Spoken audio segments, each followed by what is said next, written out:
First of all, why don't you sort of help people understand what titanium is and what it covers, first of all, and then we'll talk about, I think, the demand and supply side of things.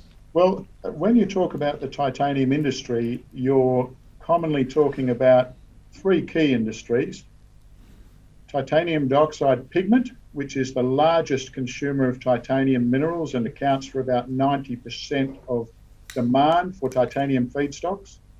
You have the titanium metal sector, which is basically that sector that produces titanium metal for a host of applications, primarily in aerospace and industrial applications.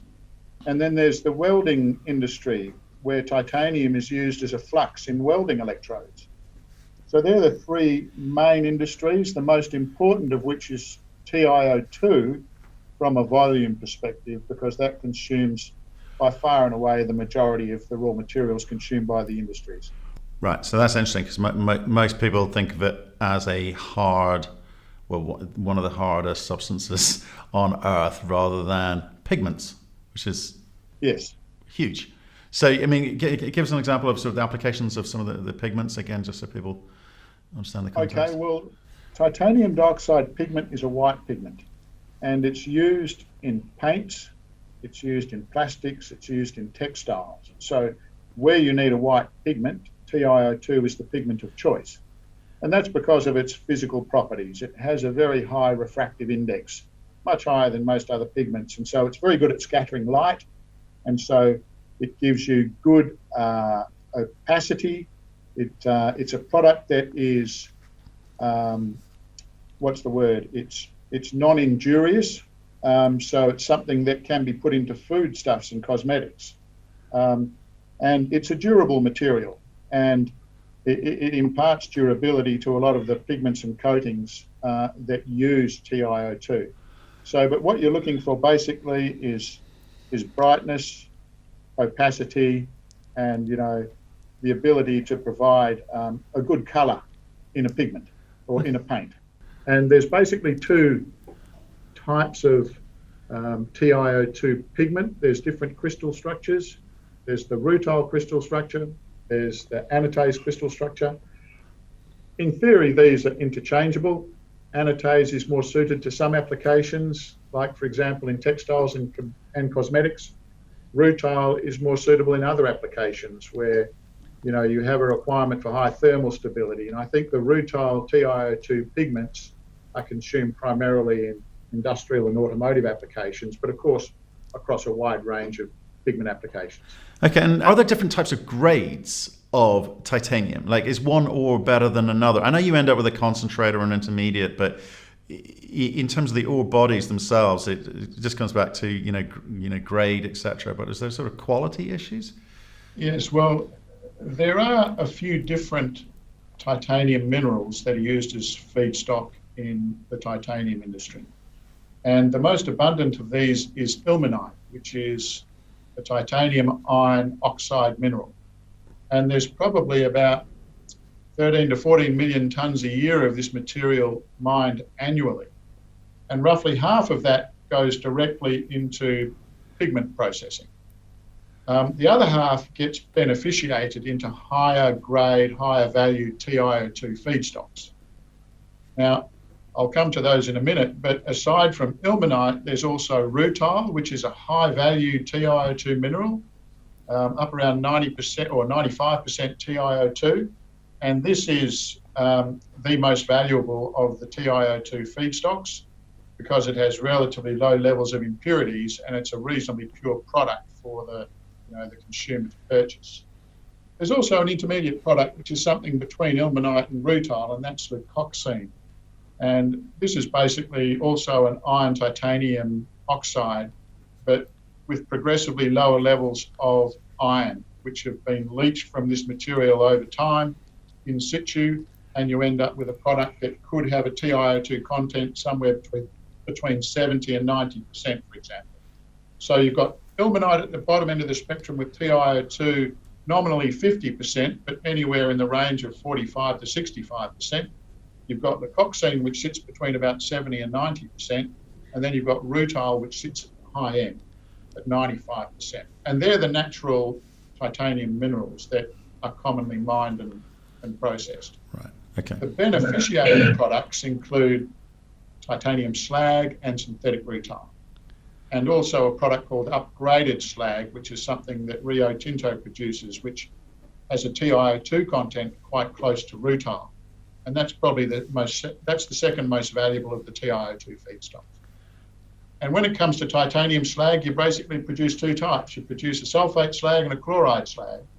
And the naming convention comes from the end use. In other words, if that slag is consumed in the sulfate route process for pigment production, it's a sulfate slag. If that slag is consumed in the chloride route process for pigment production, it's a chloride slag. So you tend to talk in terms of chloride feedstock, sulfate feedstock, to service those two types of processes. Okay, and what does the market prefer? You tell us, right, rutile, then the coxine, and then ilmenite in terms of order preference. With regards to the two different types of slag, sulfite and chloride, is there any preference in the market for either of those, or are they treated exactly the same? Well, the preference depends firstly on the process itself. The companies that are using chloride technology, except for the largest company, Chemours, like to buy chloride slag, rutile, and synthetic rutile. The sulfate pigment producers quite commonly will buy ilmenite, especially in China, or they'll buy sulfate slag. And their preference has to do with their ability to tolerate impurities and, the actual dynamics of their particular operation. The pigment companies, for example, do like to buy the beneficiated products because they're higher TiO2, which enables them to produce more product for a given raw material input. It can reduce their reagent consumption. It can reduce their requirement for storage.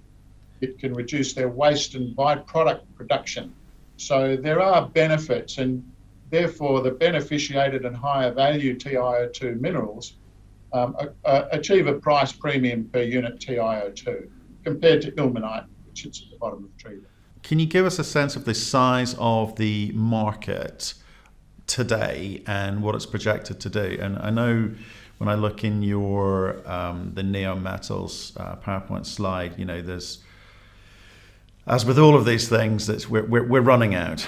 It says these diagrams always do. So, can you give me an idea of who's producing today, at what levels, what the demand side of things tells us? Okay, when you talk about supply and demand of titanium minerals, you talk in terms of TiO2 units, and it's just a way of standardizing the quantities. So, for example, if you've got a 50% TiO2 ilmenite, you need 2 tons of ilmenite to produce 1 TiO2 unit effectively. Okay. Whereas if you've got a ton of rutile, which is 95% TiO2, you need a little more than a ton of rutile for 1 TiO2 unit. Collectively, the titanium industry consumes around 7.5 million TiO2 units annually. So that's the size of the market. As feedstocks, the value of these materials would be of the order of $6 or $7 billion annually. Once you've converted those materials to pigments, the value of that sector would be of the order of $15 to $20 billion, depending on market pricing. And then, of course, the highest value titanium sector is the titanium metal sector, where you may be paying $10 a kilogram for titanium sponge, and even higher prices for milled or fabricated products. Give me, so I'm going to guess that the main consumer of TiO2 is going to be China in terms of production of all the things that it produces. Would I be correct? You are correct. China has grown quite rapidly in the last decade or more to become the world's largest producer and consumer of TiO2 pigment. I think it probably consumes about 40% of TiO2 pigment globally. The other large markets, of course, are North America and Europe, where the per capita consumption of pigment is higher. In the advanced economies of North America and Europe, you're consuming close to 3 kilograms of pigment annually per person. In China, that level is much lower, of the order of 1 kilogram per person, but that level has increased significantly in recent years. So the consumption of pigment really is a function of, I guess, affluence or GDP per capita. And so at some point you do reach a saturation point for pigment consumption, but China presumably hasn't reached that level yet, given their consumption's much lower than these other advanced economies. That's interesting. So China is a significant, 40% is significant, but it's nothing compared to, say, rare earths, which is, up around the 90%. No. So they're not necessarily controlling the pricing in the market at the moment. So maybe we should get, this is a good time to get on the supply side of things and try and understand where the big producers of titanium are, and then we can maybe merge the supply-demand conversation together at that point. So I know you've got a big project, and we will talk about it in a second, but where does most of the titanium supply come from? Basically, there's two types of titanium mineral deposit. There's an alluvial sand, if you like, and that's a heavy mineral sand deposit. And you also have a hard rock mineral, which is hard rock ilmenite primarily. Now, the mineral sand deposits are mined around the world, mostly in coastal regions of Australia, India, some of the eastern and southern and even western African countries, and that's probably where most of the heavy mineral sand is coming from. The hard rock is mined in places like China, Russia, the Ukraine, and Norway, and these are all relatively long-term markets. That, for example, in Western Australia, where I am, mineral sands have been mined probably since the late 50s here. So that's more than 60 years of operation now, nearly 70. And so they're the two different types of mineralisation that are commonly exploited. And it is a global industry. You've got producers in all parts of the world. As you also have pigment producers all over the world.